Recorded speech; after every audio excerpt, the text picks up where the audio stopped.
Hey everybody, I'm here with Virginia Obeas, who is a sculptor of ball jointed dolls, and she kindly agreed to do an interview with me, and I brought one of her little sweeties home with me. Well, I'm not home yet, but I got one to bring home, and then this is the only one she's got left. They went fast. They're all found good homes. They're so precious, and they pose so well. So I wanted to ask her a few questions. So my first question is that I like to ask everybody is, did you have a favorite doll as a child? Oh, well, first it was Barbie. Okay. But after that, my favorite was Jem and the holograms, because she could kick Barbie's butt. She could. And she had real big feet and sparkly shoes and light up earrings. That's and that right. was the original Jem stuff. I was really into that, recording it, watching the cartoon and everything. Oh, that's so cool. Yeah, that was my favorite. Okay, so next question is, do you have a favorite doll now today? Well, my doll. Your doll.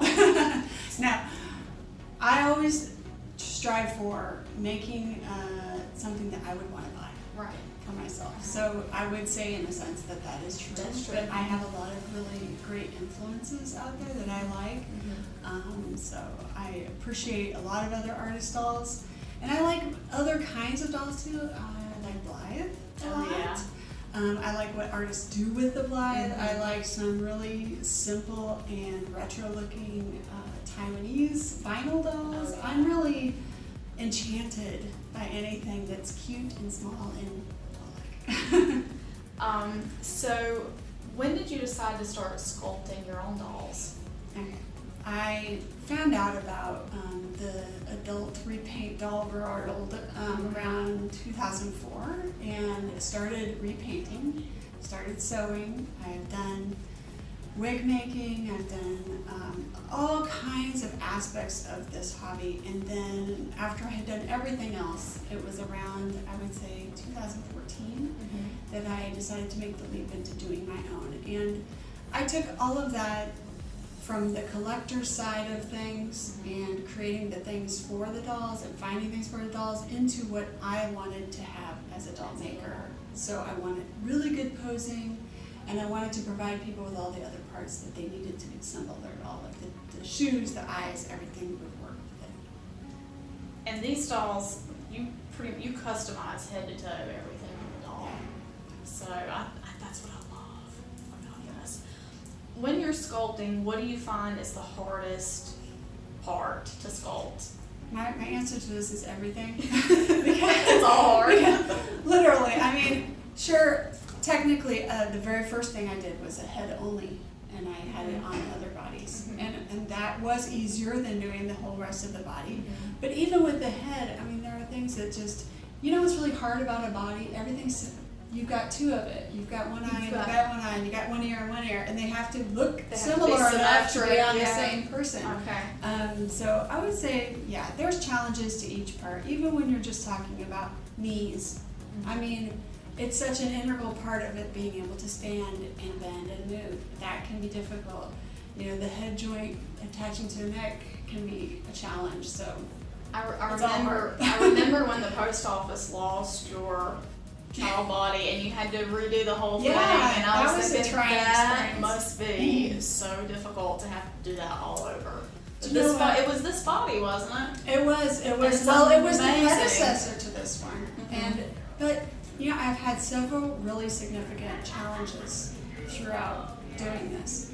And at first they seemed like real downers, and like I just felt like that was just a breaker moment.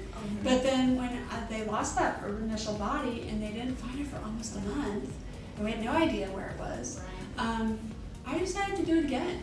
And when I did it again, I did it a heck of a lot better, and I was so much more happy with it. And then they found the old one, which we found out that Customs was holding, and we had no idea.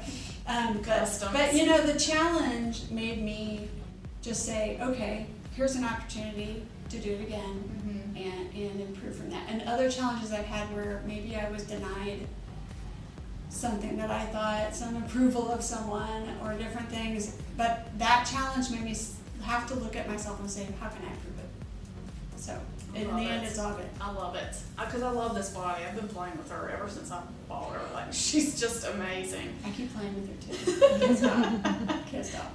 Okay, so my next question is, and we kind of talked about this earlier, but for the records, so your clothing style is sort of Maury girl, and what kind of, are you influenced by that? And you know, your style of clothing is so unique, and I just love it. So can you talk a little bit about that?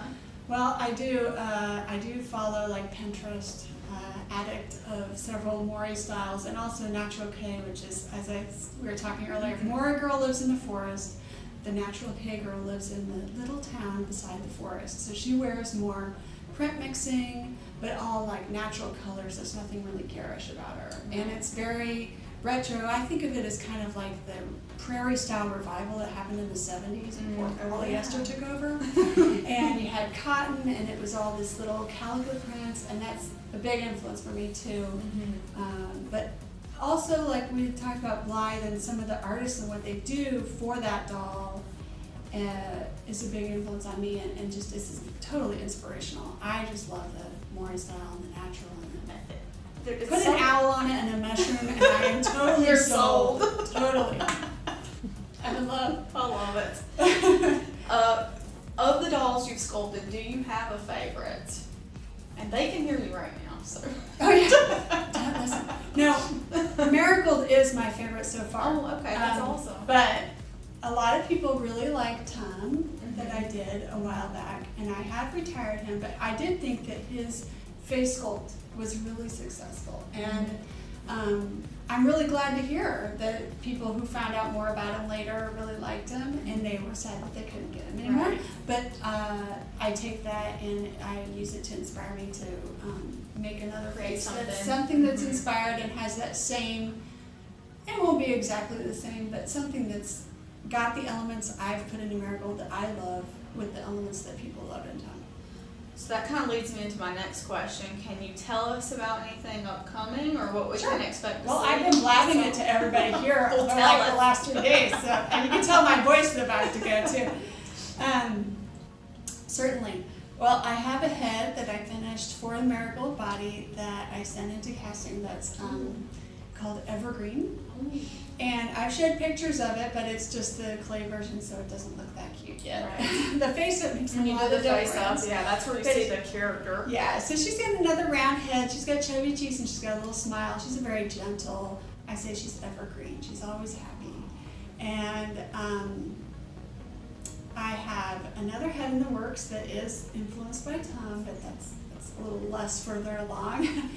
And then I'm also going to do another size. I've done a tiny called Sweet Pea, and she was adorable, but very small and rather dainty. So this will be a little less small and basically a smaller version of what I'm doing with this. Yeah. Okay, that'll be really interesting. Yeah. It's really cute. Okay, So if I do say so myself. Next question is, for anybody that wants to keep up with what you're doing or purchase your dolls, what's the best source of information for them?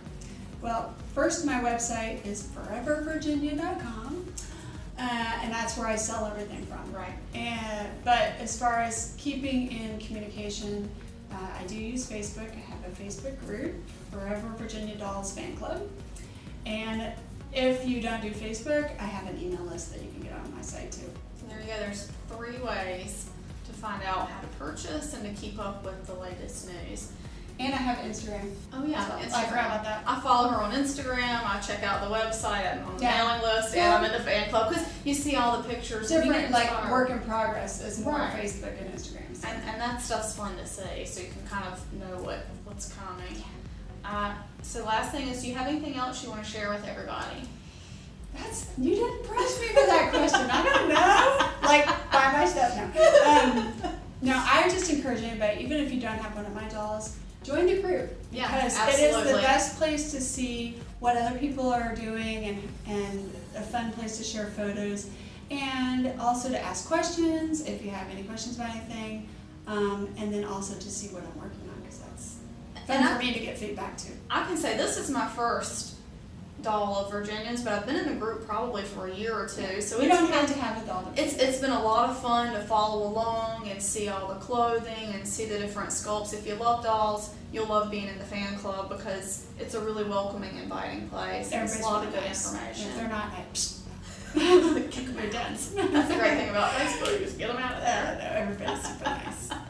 So, all right, well, Virginia, thank you so much for taking the time to Thanks talk for with asking. me. I really appreciate it.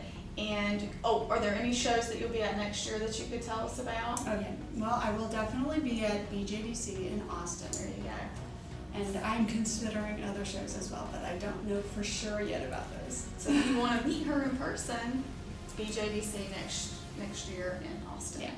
All right, thanks everybody for watching, and we'll see you next time. Bye.